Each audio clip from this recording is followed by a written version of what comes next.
Veamos una pregunta que puede ser inquietante. ¿Se preocupa Dios de los males de este mundo?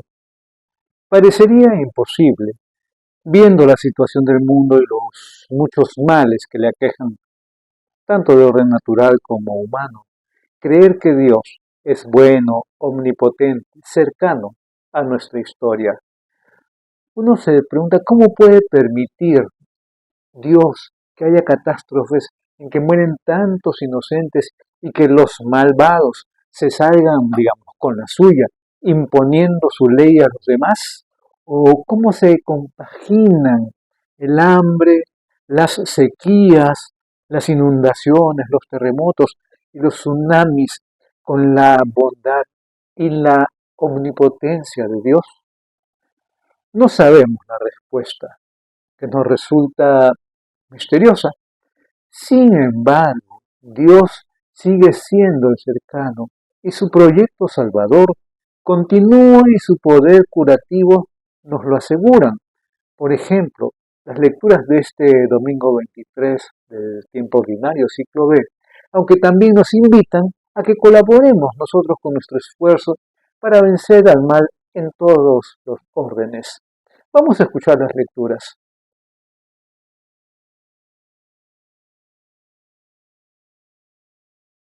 Lectura del libro de Isaías. Digan a los cobardes de corazón: sean fuertes, no teman. Miren a su Dios que trae el desquite. Viene en persona, resarcirá y les salvará. Se despegarán los ojos del ciego, los oídos del sordo se abrirán. Saltará como un ciervo el cojo, la lengua del mudo cantará. Porque han brotado aguas en el desierto, torrentes en la estepa. El páramo será un estanque, lo reseco un manantial. Palabra de Dios.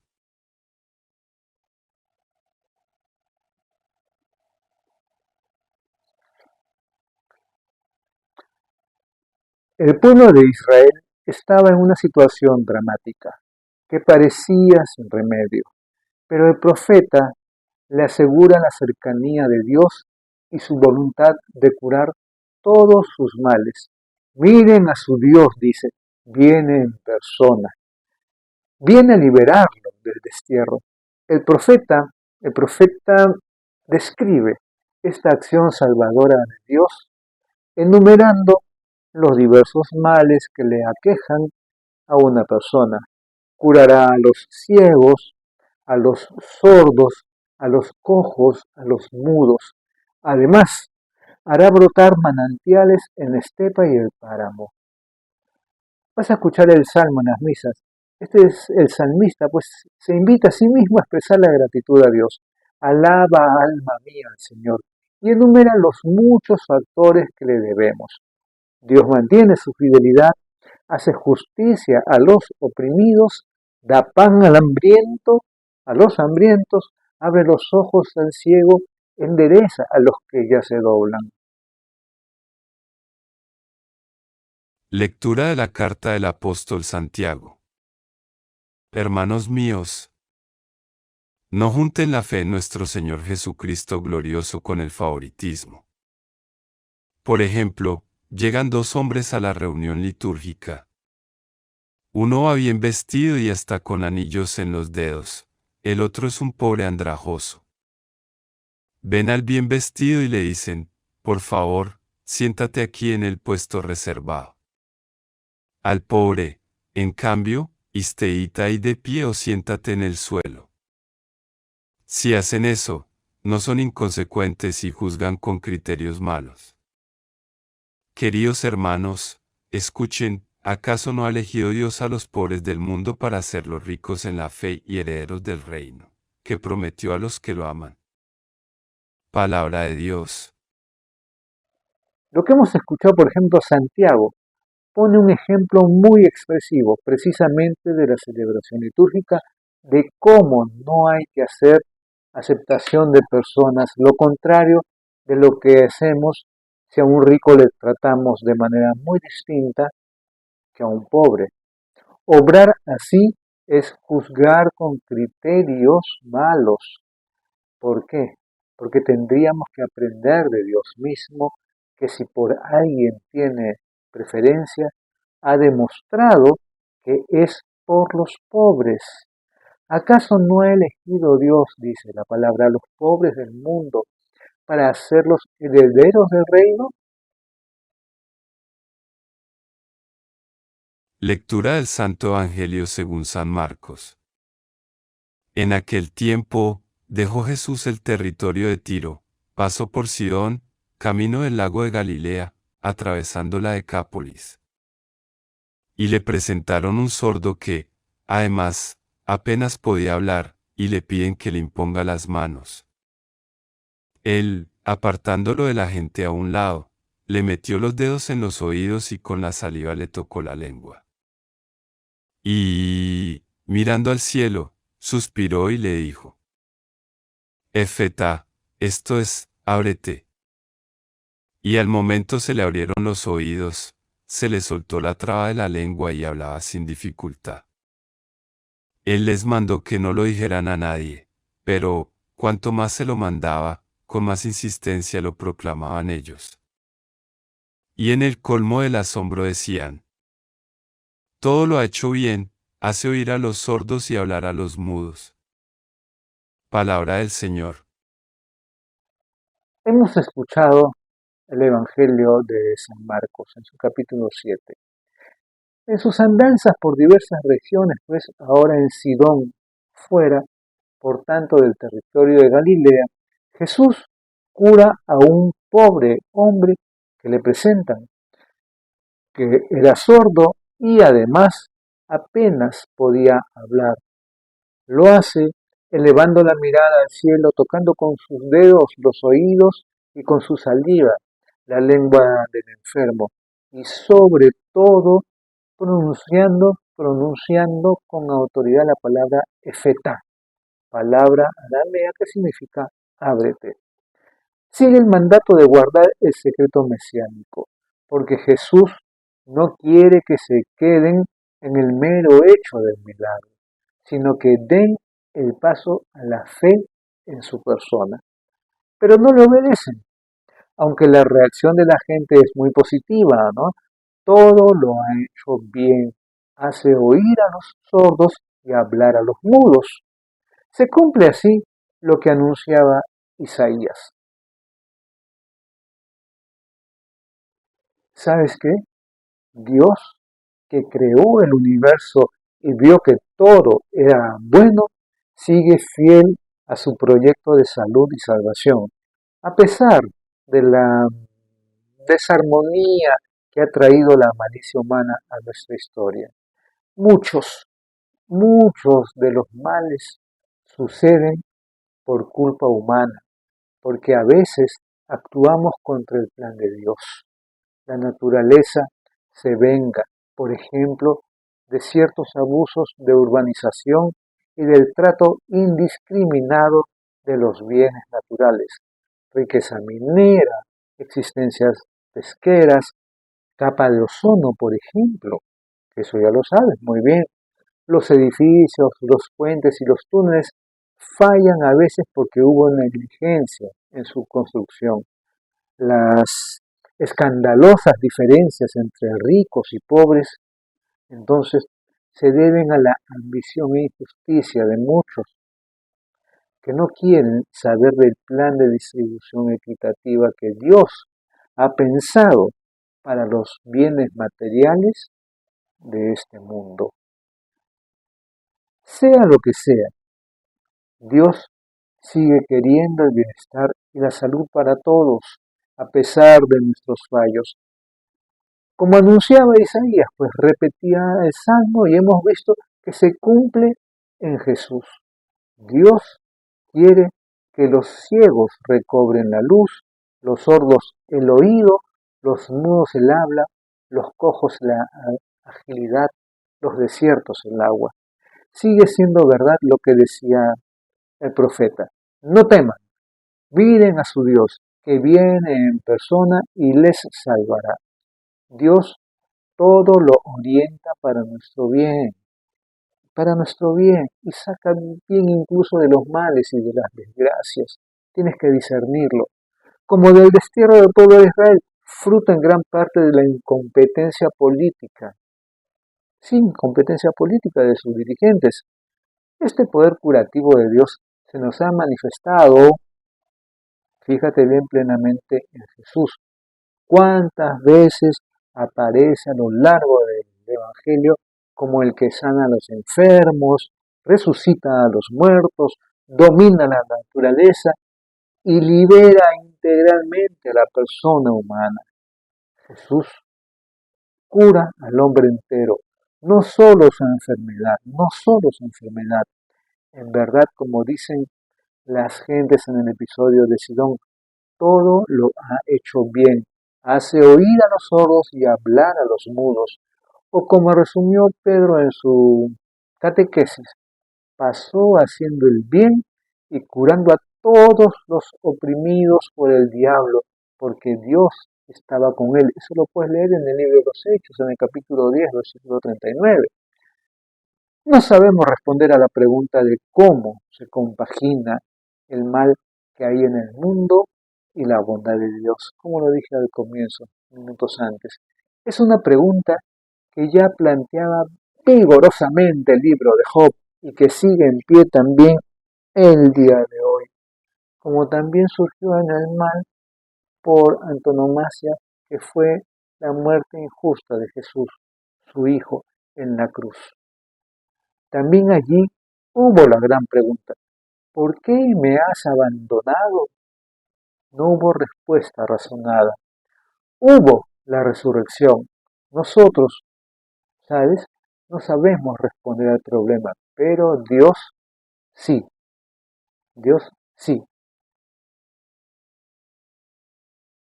El resucitado sigue curando hoy aún a la humanidad a través de su iglesia. Durante 2000 años, la comunidad de Jesús se ha dedicado no solo a predicar la palabra y perdonar los pecados, sino también a curar enfermos, atender a los pobres y marginados, luchar contra la opresión e injusticia, trabajar por la liberación integral de la persona.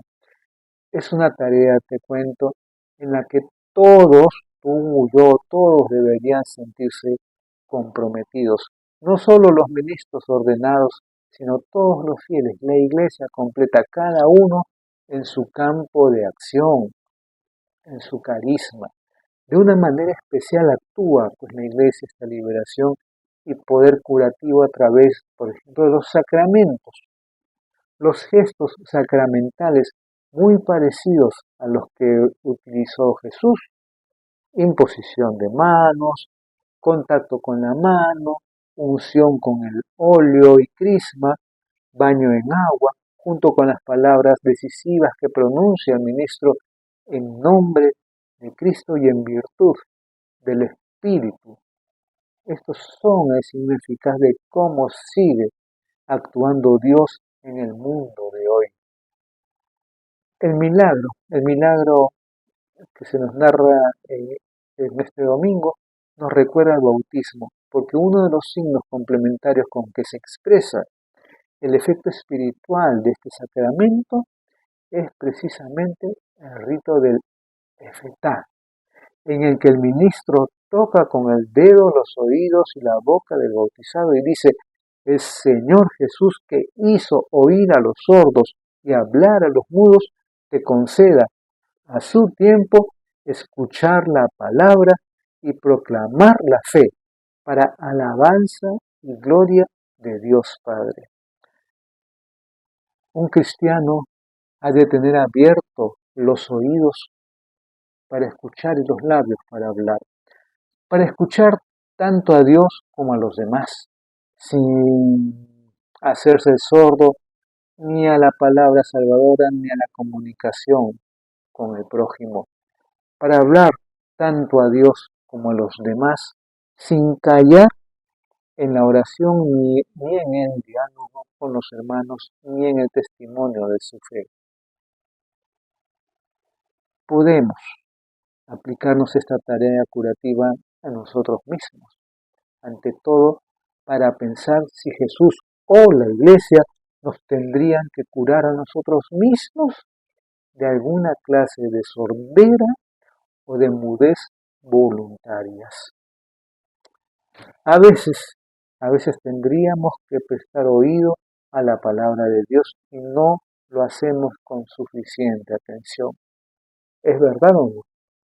A veces tendríamos que alabar con nuestras palabras y cantos a Dios y también hablar a nuestros hermanas con palabras oportunas y no lo hacemos.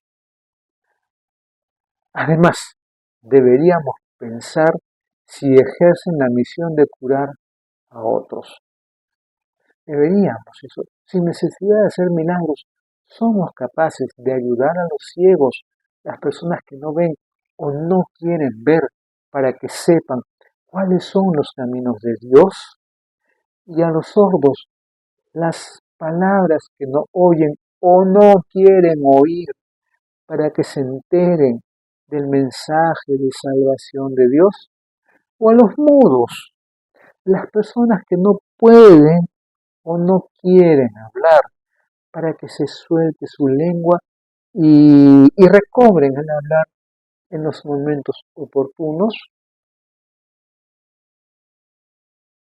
Santiago describe muy vivamente lo que ya en su tiempo se ve que era más espontáneo en la vida eclesial y concretamente en la celebración litúrgica, la acepción de personas. Ya en el domingo anterior, el 22, nos decía que la religión verdadera era ayudar en sus tribulaciones a los huérfanos y a las viudas. En la Didascalía de los 12 Apóstoles, un documento del siglo III, se le dice al obispo que preside la celebración que si entra un pobre, sobre todo si es mayor y no encuentra asiento, que le deje él, el obispo, el suyo, aunque él tenga que sentarse en el suelo. ¿Te das cuenta? ¿Te das cuenta cómo es? ¿Te das cuenta lo que se debe hacer y cómo se debe hacer? En nuestra vida tenemos muchas ocasiones de caer en la trampa de mostrar preferencias por unos en razón de su simpatía, sus cualidades o sus riquezas y consecuentemente menospreciamos a los demás. Atentos a eso. Nos va bien la lección de Santiago. Recuerden las misas, a los pobres lo dejamos por atrás. En la liturgia hemos caído con frecuencia exactamente en lo que él desautorizaba. Existían clases o diferencias en ciertos sacramentos, en los funerales, las bodas. No es de extrañarse que en el Concilio Vaticano II, en el documento de liturgia, tuviera que mandar que en la liturgia no se hará acepción de personas o de condición social ni en las ceremonias en el ornato exterior. Eso lo encuentras en el Sacrosanctum Concilium, numeral 32. Pero en nuestra vida comunitaria y social podemos seguir faltando esta regla de oro. Como en la historia ha existido el nepotismo y el favoritismo, o el que ahora llamamos tráfico de influencias. También nosotros podemos tratar bien a unas personas marginando a otras, usando medidas distintas según los casos, siguiendo el criterio de ricos y pobres, o según la raza, o la lengua, o la cultura, o la simpatía, o el interés que nos despierten. ¿A quién no le gusta salir en la foto al lado de personas famosas? Movimientos, hermandades, grupos, atención. Es la regla que se sigue en el mundo. Se honra a los ricos, a los que han tenido éxito, a los que tienen poder, a los famosos, a los que nos conviene. A los otros, no. Dios quiere a todos. Hace salir el sol sobre buenos y malos. Y si por alguna nuestra preferencia es por las personas sencillas y humildes. Cristo se entregó por todos. Todos somos imagen de Dios. Todos somos hermanos. Una persona, por rica o simpática que sea, o el cargo que tenga, no es más que otra. En todo caso, tanto la preferencia de Dios como la de Cristo iban a favor de los pobres y los que han tenido poca suerte en la vida, no precisamente de los ricos, que ya están pagados de sí mismos. Tendríamos que tratar igual a un pobre, a un emigrante, a un desconocido, que a un rico o a un amigo, antes de ir a comulgar.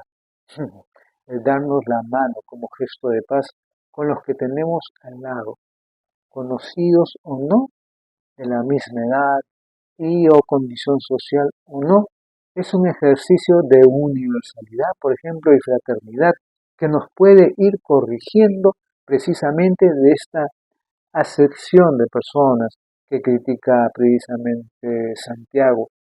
Al dar la mano indistintamente a personas simpáticas o no, cercanas o no, lo hacemos pensando que Cristo se ha entregado por nosotros tanto como por los demás y que ahora vamos a acudir a comulgar con Él unos y otros. Si Cristo les acoge, ¿quiénes somos nosotros para hacer discriminaciones hasta muchas veces humillantes? Con Él unos y otros. Si Cristo les acoge, ¿quiénes somos nosotros para hacer discriminaciones humillantes? ¿Quiénes somos nosotros para hacer eso?